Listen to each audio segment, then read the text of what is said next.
Барлықтарыңызға сәлем. Бүгін үй жағдайында өте дәмді балмұздақ дайындайтын боламыз.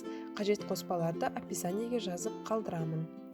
Алдымен кілегейімізді барынша миксерлеп аламыз, яғни ол крем секілді көтерілуі керек. Сосын оған сгущенкамызды қосып, жақсылап біркелкі болғанша араластырамыз. Және кілегейіміз міндетті түрде салқын болуы керек, әйтпесе біздің балмұздағымыз дұрыс шықпай қалады. Одан кейін үгітілген шоколадымызды қосып араластырып аламыз. Негізі шоколадты қосу міндетті емес, мен одан сайын дәмдірек болуы үшін қостым.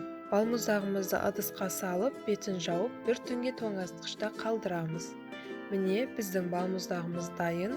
Біз сатып алатын балмұздақтардан да өте дәмді болып шықты. Міндетті түрде жасап көріңіздер. Сіздермен бірге болған Айнура. Каналыма тіркеліп, мені қолдап, лайк басып, пікір қалдыруды ұмытпаңыздар. Назарларыңызға рахмет.